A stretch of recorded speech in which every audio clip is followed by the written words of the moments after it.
ನಮಸ್ತೆ. ನಮಸ್ಕಾರ. ತಮ್ಮ ಹೆಸರು? ಪವನ್ ಅಂತೇಳಿ. ಹೌದಾ, ತಾವೇ ಎಲ್ಲಿ ಇರ್ತಾರೆ? ನಾನು ಹೊಸಪೇಟೆಯಲ್ಲೇ ಇರ್ತೀನಿ. ಏನ್ ಕೆಲಸ ಮಾಡೋದು? JSW ಸ್ಟೀಲ್ ಅಲ್ಲಿ ಕೆಲಸ ಮಾಡ್ತೀನಿ. ಹೌದಾ. ಈಗ ಕಳೆದ ಜನವರಿಯಿಂದ ವಿಜಯನಗರ ಜಿಲ್ಲಾ ಬ್ರಾಹ್ಮಣ ಸಭಾದ ವತಿಯಿಂದ ಪುರುಷರಿಗೆ ಕೋಟಿ ಗಾಯತ್ರಿ ಜಪಯಜ್ಞ ಮತ್ತು ಗೃಹಿಣಿಯರಿಗೆ 13 ಕೋಟಿ ರಾಮನಾಮ ಜಪಯಜ್ಞವನ್ನು ಮಾಡಲಾಗಿದೆ. ಅದರಲ್ಲಿ ತಾವು ಈ ಜಪಯಜ್ಞದಲ್ಲಿ ಭಾಗವಹಿಸಿ ಗಾಯತ್ರಿ ಜಪ ಮಾಡೋದ್ರಿಂದ ತಮ್ಮ ಮನಸ್ಸಿಗೆ ಯಾವ ತರ ಅನಿಸ್ತು, ಮತ್ತೆ ಗಾಯತ್ರಿ ಜಪ ಮಾಡೋದ್ರಿಂದ ಯಾವ ತರ ಒಳ್ಳೇದಾಗುತ್ತೆ, ಅದ್ರ ಬಗ್ಗೆ ಸ್ವಲ್ಪ ತಮ್ಮ ಅನಿಸಿಕೆ. ಒಂದು ಶ್ಲೋಕ ಶುರು ಮಾಡಿ ಆಮೇಲೆ ಮುಂದಿದ್ದೆ ಹೇಳೋಣ.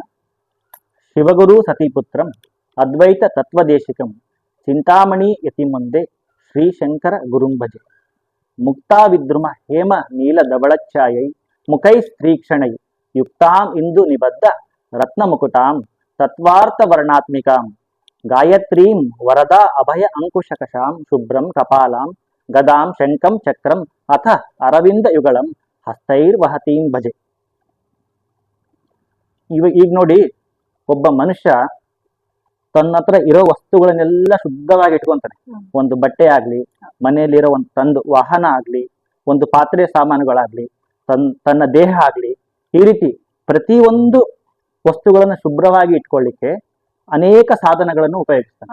ಆದ್ರೆ ನಮ್ಮ ಪೂರ್ವಿಕರಾದ ಋಷಿಮುನಿಗಳು ನಮ್ಮ ಬುದ್ಧಿಶಕ್ತಿಗೆ ಅದನ್ನು ಶುದ್ಧವಾಗಿ ಆಮೇಲೆ ಸದ್ಬುದ್ಧಿ ಹೆಚ್ಚಲಿಕ್ಕೆ ಏನ್ ಕೊಟ್ಟಿದ್ದಾರೆ ಅಂತ ನಾವು ಯೋಚನೆ ಮಾಡಿದ್ರೆ ಅದರಲ್ಲಿ ಅಗ್ರಸ್ಥಾನದಲ್ಲಿ ಬರೋದು ಗಾಯತ್ರಿ ಮಂತ್ರ.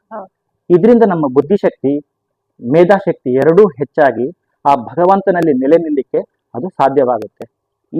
ಈ ಮಂತ್ರವನ್ನು ದ್ರಷ್ಟಾರರು ಅಂದ್ರೆ ಇದನ್ನ ಕಂಡುಕೊಂಡವರು ವಿಶ್ವಾಮಿತ್ರ ಋಷಿಗಳು. ಅವರು ನಮಗೆ ತಮ್ಮ ಸ್ವಾರ್ಥಕ್ಕೆ ಅದನ್ನು ಉಪಯೋಗಿಸದೆ ಜಗತ್ತಿಗೆ ಅದನ್ನು ಕೊಡುಗೆ ಕೊಟ್ಟಿದ್ದಾರೆ. ಗೀತೆಯಲ್ಲಿ ಶ್ರೀಕೃಷ್ಣ ಒಂದು ಶ್ಲೋಕ ಹೇಳ್ತಾನೆ.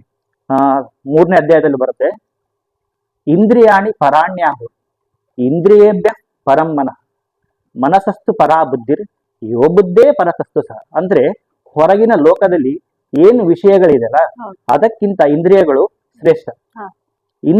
ಇಂದ್ರಿಯಗಳಿಗಿಂತ ಮನಸ್ಸು ಶ್ರೇಷ್ಠ, ಮನಸ್ಸಿಗಿಂತ ಬುದ್ಧಿ ಶ್ರೇಷ್ಠ. ಆ ಮೂರಕ್ಕೂ ಎಲ್ಲದಕ್ಕೂ ಸಾಕ್ಷಿಯಾಗಿರೋದು ನಮ್ಮ ಆತ್ಮಚೇತನ. ಅಂದ್ರೆ ಬುದ್ಧಿಗೆ ಆತ್ಮದಲ್ಲಿ 2ನೇ ಸ್ಥಾನನೇ ಬುದ್ಧಿಗೆ ಇರೋದು. ಆ ಬುದ್ಧಿ ನಾವು ಏನ್ ಮಾಡ್ತೀವಿ ಅಂತಂದ್ರೆ ಈ ಲೌಕಿಕ ಇಚ್ಛೆಗಳಿಗೆ ಏನ್ ಬೇಕೋ ಅದಕ್ಕೆ ಉಪಯೋಗಿಸ್ತೀವಿ. ಅದನ್ನ ಸದ್ಬುದ್ಧಿ ರೀತಿ ಪರಿವರ್ತನೆ ಮಾಡಿಕೊಂಡು ಅದನ್ನೇ ಭಗವಂತನಲ್ಲಿ ನೆಲೆನಿಲ್ಲಕ್ಕೆ ಈ ಗಾಯತ್ರಿ ಮಂತ್ರ ನಮಗೆ ಸಹಕಾರಿಯಾಗಿ ನಿಲ್ಲುತ್ತೆ. ಹೀಗಾಗಿ ಎಲ್ಲರೂ ಗಾಯತ್ರಿ ಮಂತ್ರವನ್ನು ಉಚ್ಚಾರಣೆ ಮಾಡಬೇಕು. ಆಮೇಲೆ ತಮ್ಮ ಅದನ್ನ ಸಂಧ್ಯಾವಧಿನಲ್ಲಿ ಬಳಕೆ ಮಾಡ್ಲಿಕ್ಕೆ ನಮ್ಮ ಹಿರಿಯರು ತೋರಿಸ್ಕೊಟ್ಟಿದ್ದಾರೆ. ಅಂದ್ರೆ ಆ ಕಾಲದಲ್ಲಿ ಅದನ್ನ ಸ್ಮರಣೆ ಮಾಡಿದ್ರೆ ಅಂದ್ರೆ ಜಪದ ಅನುಷ್ಠಾನ ಮಾಡಿದ್ರೆ ನಮ್ಮ ಬುದ್ಧಿಶಕ್ತಿ ಮೇಧಾಶಕ್ತಿ ಎರಡು ಹೆಚ್ಚಾಗಿ ನಮಗೆ ಸದ್ಬುದ್ಧಿ ಕೊಟ್ಟು ಆ ಭಗವಂತನಲ್ಲಿ ಅಂದ್ರೆ ಚೇತನದಲ್ಲಿ ನೆಲೆ ನಿಲ್ಲಿಕೆ ಅದು ಸಹಕಾರಿಯಾಗುತ್ತೆ. ಈಗ ಬ್ರಾಹ್ಮಣರಿಂದನೇ ಇಡೀ ಸಮಸ್ತ ಜನರಿಗೂ ಒಳಿತಾಗ್ಲಿ ಅನ್ನೋದು ಒಂದು ಉದ್ದೇಶ ಆಗಿದೆ. ಅದಕ್ಕೆ ತಾವೇನ್ ಹೇಳ್ತೀರಾ? ಅಂದ್ರೆ ಇದು ಏನಂದ್ರೆ ಗೀತೆಯಲ್ಲಿ ಕೃಷ್ಣ ಏನ್ ಹೇಳ್ತಾನಂದ್ರೆ ಯಜ್ಞಾನಾಂ ಜಪಯಜ್ಞೋಸ್ಮಿ ಅಂತೇಳಿ. ಅಂದ್ರೆ ಯಜ್ಞಗಳಲ್ಲಿ ಜಪಯಜ್ಞ ನಾನು ಅಂದ್ರೆ ಇದನ್ನ ನೀವು ಒಂದು ನೋಟಿಸ್ ಮಾಡಿರ್ಬೋದು. ಏನಂದ್ರೆ ಈ ಜಪಯಜ್ಞದಲ್ಲಿ ನೀವು ಏನು ಮಾಡೋದ್ ಬೇಕಾಗಿಲ್ಲ. ಒಂದು ಹೋಮ ಮಾಡೋದಾಗ್ಲಿ, ಇದಕ್ಕೇನಾದ್ರೂ ಸಾಮಗ್ರಿಗಳನ್ನು ತಂದಿಡೋದಾಗ್ಲಿ, ಈ ರೀತಿ ಏನು ಬೇಕಾಗಿಲ್ಲ. ನೀವು ಮನಸ್ಸಿಂದನೇ ನೀವು ಉಚ್ಚಾರಣೆ ಮಾಡಿದ್ರೆ ಅದು ಲೋಕ ಕಲ್ಯಾಣ ಆಗುತ್ತೆ. ನಂಗೆ ತಿಳಿದರೊಬ್ರು ಹೇಳ್ತಿದ್ರು, ಅಕ್ಷರಗಳು ಲಕ್ಷ ಆದ್ರೆ ಶುದ್ಧಿ, ಅದೇ ಅಕ್ಷರಗಳು ಕೋಟಿ ಆದ್ರೆ ಸಿದ್ಧಿ ಅಂತೇಳಿ. ಅಂದ್ರೆ ನಿಮ್ಗೆ ಏನಾದ್ರೂ ಒಂದು ಸಾಧನೆ ಮಾಡ್ಬೇಕಂತ ಅಕ್ಷರಗಳನ್ನ ನಾವು ಉಚ್ಚಾರಣೆ ಮಾಡ್ತಾ ಇದ್ರೆ ಅಂದ್ರೆ ಜಪದ ರೂಪದಲ್ಲಿ ಮಾಡ್ತಾ ಇದ್ರೆ ನಿಮಗೆ ಸಿದ್ಧಿ ಆಗೋದು ಖಂಡಿತ. ಇದರಿಂದ ಆ ಸಿದ್ಧಿನ ನಾವು ಸದ್ವಿನಿಯೋಗ ಮಾಡ್ಕೋಬೇಕು. ಆ ಸಿದ್ಧಿಯಿಂದ ಲೋಕ ಕಲ್ಯಾಣ ಆಗುತ್ತೆ. ಗಾಯತ್ರಿ ಜಪದಲ್ಲಿ ಏನಂದ್ರೆ ಧಿಯೋ ಯೋ ನಹ ಪ್ರಚೋದಯ ಅಂದ್ರೆ ಧೀಶಕ್ತಿ, ಯೋ ಅಂದ್ರೆ ಯಾರು ಉಚ್ಚಾರಣೆ ಮಾಡ್ತಾರೋ ಅವರು, ನಹ ಅಂತಂದ್ರೆ ತಮ್ಮ ಜೊತೆಗಿರ್ತಾರಲ್ಲ ಅವ್ರಿಗೂ ಸಹ ಅದು ಪ್ರೇರಣೆ ಆಗ್ಲಿ ಅಂತೀವಿ. ಅಂದ್ರೆ ಇಲ್ಲಿ ಸ್ವಾರ್ಥನೇ ಬರೋದಿಲ್ಲ ಇಲ್ಲಿ. ಹಾಗಾಗಿ ಇದು ಧಿಯೋ ಯೋನ ಪ್ರಸಾದ ಅಂದ್ರೆ ನಮಗೂ ಮತ್ತೆ ನಮ್ಮ ಜೊತೆ ಯಾರಿರ್ತಾರೆ ಸಮಸ್ತ ಕಲ್ಯಾಣ ಆಗ್ಲಿ, ನಮ್ಮ ಸಮಸ್ತ ಲೋಕ ಕಲ್ಯಾಣ ಆಗ್ಲಿ ಅಂತೇಳಿ ಇದರ ಉದ್ದೇಶ. ಗಾಯತ್ರಿನ ವೇದ ಮಾತಾ ಅಂತ ಕರೀತಾರೆ. ಅದಕ್ಕೆ ಕಾರಣ ಏನು? ಗಾಯತ್ರಿ ಅಂದ್ರೆ ಸವಿತೃ ಮಂತ್ರ, ಮತ್ತೆ ಗಾಯತ್ರಿ ಛಂದಸ್ಸಿನಲ್ಲಿರೋದ್ರಿಂದ ಗಾಯತ್ರಿ ಮಂತ್ರ ಅಂತ ಹೇಳ್ತಾರೆ. ಓಂಕಾರ ತತ್ವದಿಂದ ಗಾಯತ್ರಿ ವಿಸ್ತರಣೆ ಆಯಿತು, ಅಲ್ಲಿಂದ ಎಲ್ಲಾ ವೇದಗಳು ಬಂದು ಅಂತ ಒಂದು ಹೇಳ್ತಾರೆ. ಇವಾಗ ಎಲ್ಲಾ ವೇದಗಳ ಸಾರ ಗಾಯತ್ರಿಯಲ್ಲೇ ಇರೋದ್ರಿಂದ ಅದನ್ನು ವೇದ ಮಾತಾ ಅಂತ ಹೇಳ್ತಾರೆ. ಇವಾಗ ಅದೇ ವೇದ ಮಾತಾಗೆ ಅದು ನಿರಾಕಾರ ತತ್ವ, ಅದಕ್ಕೆ ಒಂದು ಸಹಕಾರ ರೂಪ ಕೊಟ್ಟೆ. ನಾನು ಆಜ್ಞೆ ಹೇಳಿಲ್ಲ ನಮ್ಮ ಮಂತ್ರ ಮುಕ್ತ ವಿದ್ರುಮ ಹೇಮನಿಲ್ಲ ಅಂದ್ರೆ ಆ ತಾಯಿಗೆ 5 ತಲೆಗಳು 10 ಕೈಗಳು ಈ ರೀತಿ ಒಂದು ಆಕಾರ ರೂಪ ಕೊಟ್ಟು ಅದನ್ನ ನಾವು ಪೂಜಿಸ್ತೀವಿ, ಅದನ್ನ ವೇದ ಮಾತಾ ಅಂತ ಹೇಳ್ತೀವಿ. ಇದು ಒಂದು ಸಣ್ಣ ಅದ್ರ ಬಗ್ಗೆ ಚಿತ್ರಣ ಅಷ್ಟೇ. ಈ ರೀತಿ ಅದನ್ನ ವರ್ಣಿಸ್ಬೋದು ಗಾಯತ್ರಿ ವೇದ ಮಾತಾ ಅಂತ. ಈಗ ಉಪನಯನ ಆದ ತಕ್ಷಣ ಮಕ್ಕಳಿಗೆ ಗಾಯತ್ರಿ ಮಂತ್ರ ಬೋಧಿಸ್ತಾರೆ. ಮತ್ತೆ ಇದರಿಂದ ನಮ್ಮ ಮುಂದಿನ ಪೀಳಿಗೆಗೆ ಮತ್ತೆ ಮಕ್ಕಳಿಗೆ ತಾವೇನ್ ಸಂದೇಶ ಹೇಳ್ತೀವಿ? ಇದರಲ್ಲಿ ಒಂದು ಸುಮಾರು 5ರಿಂದ 8ನೇ ವರ್ಷಕ್ಕೆ ಒಬ್ಬ ಮಗುವಿಗೆ ಅದಕ್ಕಿಂತ ಮುಂಚೆ ಒಬ್ಬ ತಾಯಿ ಆಗ್ಲಿ ತಂದೆ ಆಗ್ಲಿ ಆ ಮಗುವಿಗೆ ಒಂದು ಶ್ಲೋಕ ಹೇಳ್ಕೊಡ್ತಿರ್ತಾರೆ, ಇಲ್ಲಾಂದ್ರೆ ಯಾವ್ದನ್ನ ದೇವ್ರದ್ದು ಹಾಡಾಗ್ಲಿ ಏನಾದ್ರೂ ಹೇಳ್ಕೊಡ್ತಿರ್ತಾರೆ. ಸಂಸ್ಕಾರ ರೂಪದಲ್ಲಿ ಮೊದಲಿಗೆ ಸಿಗದೆ ಗಾಯತ್ರಿ. ಇದನ್ನ ಸವಿತೃ ಮಂತ್ರ ಅಂತ ಹೇಳ್ತಾರೆ. ಆದ್ರೆ ಗಾಯತ್ರಿ ಛಂದಸ್ಸಿನಲ್ಲಿ ಇರೋದ್ರಿಂದ ಇದರ ಲೋಕಾರೂಢಿಯಾಗಿ ಗಾಯತ್ರಿ ಮಂತ್ರ ಅಂತ ಹೇಳ್ತಿದ್ದಾರೆ. ಛಂದಸ್ಸುಗಳಲ್ಲಿ ಗಾಯತ್ರಿನೇ ನಾನು ಅಂತೇಳಿ ಗೀತೆಯಲ್ಲಿ ಹೇಳ್ತಾರೆ. ಆಮೇಲೆ ಈ ಮಂತ್ರನ ಅನೇಕ ಶಸ್ತ್ರಾಸ್ತ್ರಗಳನ್ನು ಬಳಕೆ ಮಾಡ್ಬೇಕಾದ್ರೆ ಈ ಮಂತ್ರ ಪ್ರಯೋಗಿಸಿನೇ ಅವರು ಶಸ್ತ್ರ ಪ್ರಯೋಗ ಮಾಡ್ತಿದ್ರು. ಇದು ಒಂದು ಮನೆಯಲ್ಲಿ ಒಬ್ಬ ತಂದೆ ಇದನ್ನ ಮಾಡಿದ್ರೆ ಅದನ್ನ ಮಗನು ಮುಂದುವರ್ಸ್ಕೊಂಡು ಹೋಗ್ತಾನೆ. ಇದರಿಂದ ತಮಗೂ ಒಳ್ಳೇದಾಗುತ್ತೆ, ಆಮೇಲೆ ತಮ್ಮ ಕುಟುಂಬಕ್ಕೂ ಒಳ್ಳೇದಾಗುತ್ತೆ, ಅದೇ ರೀತಿ ಲೋಕಕ್ಕೂ ಒಳ್ಳೇದಾಗುತ್ತೆ. ನೀವೊಂದು ವಿಚಾರ ನೋಡಿರ್ಬೋದು, ಕಸ್ತೂರಿ ಮೃಗದ ಬಗ್ಗೆ ಕೇಳಿರ್ಬೋದು. ಅದು ಏನ್ ಮಾಡುತ್ತಂದ್ರೆ ತನ್ನಲ್ಲೇ ಕಸ್ತೂರಿದು ಸುವಾಸನೆ ಇದ್ರೂನು ಅದು ಎಲ್ಲಿಂದನೋ ಬರ್ತಿದೆ ಅಂತ ಹೇಳಿ ಇಡೀ ಅರಣ್ಯ ತುಂಬಾ ಓಡಾಡುತ್ತೆ. ಓಡಾಡಿ ದಣದು ಸಾಯುತ್ತೆ ಅಂತ ಹೇಳ್ತಾರೆ. ಅಂದ್ರೆ ಅದು ಕ್ಷಣಿಕವಾದ ಸುಖ, ಆ ಪರಿಮಳಕ್ಕೋಸ್ಕರ ಅದು ಕಾಡು ತುಂಬಾ ಓಡಾಡುತ್ತೆ. ಆದ್ರೆ ನಾವೇ ಸಚ್ಚಿದಾನಂದ ಸ್ವರೂಪರಾಗಿದ್ದೀವಿ. ಅದನ್ನ ಬಿಟ್ಟು ನಾವು ಅದನ್ನ ಹುಡುಕ್ಲಿಕ್ಕೆ ಜಗತ್ತೆಲ್ಲ ತಿರುಗ್ತೀವಿ ಕ್ಷಣಿಕ ಸುಖಕ್ಕಾಗಿ. ಆದ್ರೆ ನಾವೇ ಆ ಸ್ವರೂಪರಾಗಿದ್ದೇವೆ ಅಂತ ಹೇಳಿ ಮರಿತೀವಿ. ಇದು ಈ ಜಪ ಮಾಡೋದ್ರಿಂದ ನಮಗೆ ಸದ್ಬುದ್ಧಿ ಬಂದು ಆ ಸ್ವರೂಪ ಸಚ್ಚಿದಾನಂದ ಸ್ವರೂಪ ನಾವೇ ಆಗಿದ್ದೇವೆ ಎಂಬ ಅರಿವು ಮೂಡ್ತದೆ. ಹಿಂದೂ ಸನಾತನ ಧರ್ಮನ ಯಾವ ತರ ರಕ್ಷಣೆ ಮಾಡ್ಬೋದು? ಈ ಜಪದಿಂದ ಯಾವ ತರ ನಾವು ರಕ್ಷಣೆ ಮಾಡ್ಬೋದು ಅನ್ನೋದು ನಮ್ಮ ಅನಿಸಿಕೆ. ಸರಿ, ಜಪದಿಂದ ರಕ್ಷಣೆ ಅನ್ನೋದ್ಕಿಂತ ನಮ್ಮ ಸನಾತನ ಧರ್ಮ ಅಂದ್ರೆ ಸನಾತನ ಅಂದ್ರೆ ಶಾಶ್ವತ, ಅಂದ್ರೆ ಶಾಶ್ವತವಾದದ್ದು, ಅದು ಮತ್ತೆ ಪುರಾತನವಾದದ್ದು. ಆ ಧರ್ಮನ ಧರಿಸಿರೋದಕ್ಕೋಸ್ಕರ ಧರ್ಮ ಧಾರಯಾತ್ ಇತಿ ಧರ್ಮ ಅಂತ. ಅಂದ್ರೆ ಆ ಭಗವಂತನೇ ಅದನ್ನ ಧರಿಸಿದಾನೆ. ಅಂದ್ರೆ ಧರಿಸೋದಂದ್ರೆ ಈ ಜಗತ್ತನ್ನ ಆತನೇ ಪಾಲನೆ ಮಾಡ್ತಿರೋದ್ರಿಂದ ಅದನ್ನ ಯಾರು ನಾಶ ಮಾಡ್ಲಿಕ್ಕೂ ಆಗೋದಿಲ್ಲ. ಗಾಯತ್ರಿ ಮಂತ್ರ ಇದರಿಂದ ಒಂದು ಲೋಕ ಕಲ್ಯಾಣ ಆಗ್ಬೋದು, ಸದ್ಬುದ್ಧಿ ಬೆಳಿಬೋದು. ಆದ್ರೆ ಅದು ಯಾವಾಗ್ಲೂ ಸನಾತನವಾದದ್ದೇ ಇರುತ್ತೆ.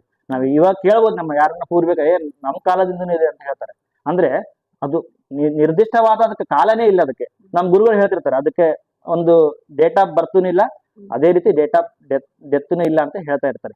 ಇದರಿಂದ ಸನಾತನ ಧರ್ಮಕ್ಕೆ ಅದಕ್ಕೆ ಯಾರಿಗೂ ಹಾನಿ ಮಾಡ್ಲಿಕ್ಕೂ ಆಗೋದಿಲ್ಲ, ಅದನ್ನ ನಾಶ ಮಾಡ್ಲಿಕ್ಕೂ ಆಗೋದಿಲ್ಲ ಅಂತ ಹೇಳ್ಬೋದು.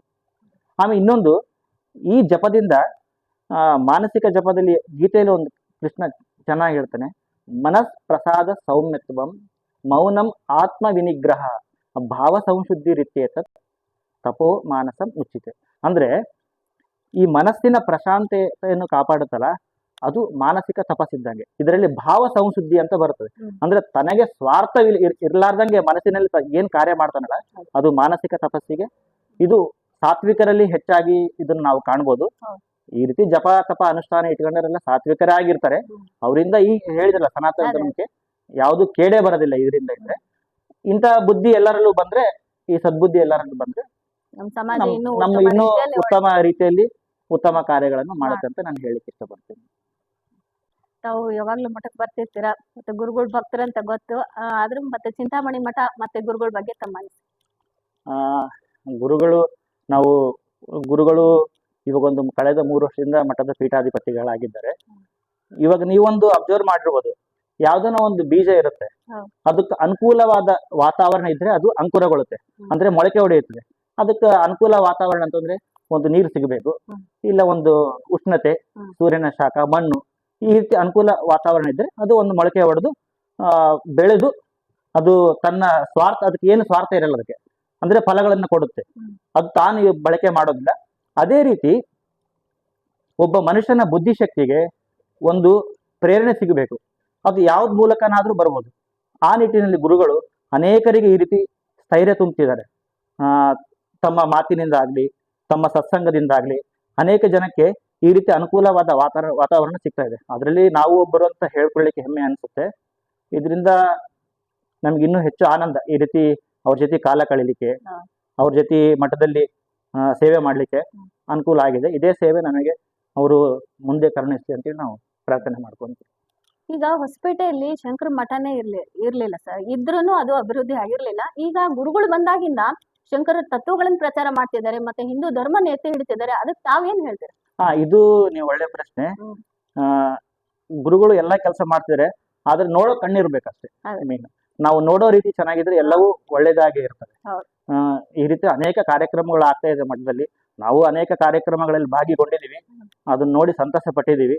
ಇನ್ನೂ ಆ ರೀತಿ ಕಾರ್ಯಕ್ರಮಗಳು ಹೆಚ್ಚು ಹೆಚ್ಚು ಆಗ್ಲಿ ಅಂತ ನಾನು ಆಸೆ ಪಡ್ತೀನಿ. ನೀವು ವಿಜಯನಗರ ಜಿಲ್ಲೆ ಬ್ರಾಹ್ಮಣ ಮಹಾಸಭಾದ ವತಿಯಿಂದ ಗಾಯತ್ರಿ ಜಪದಲ್ಲಿ ಭಾಗವಹಿಸಿ ತಮ್ಮ ಅನಿಸಿಕೆಯನ್ನು ನಮ್ಮೊಂದಿಗೆ ಹಂಚಿಕೊಂಡ್ರಿ. ತುಂಬಾ ಸಂತೋಷ ಆಯ್ತು. ಧನ್ಯವಾದ. ಧನ್ಯವಾದ.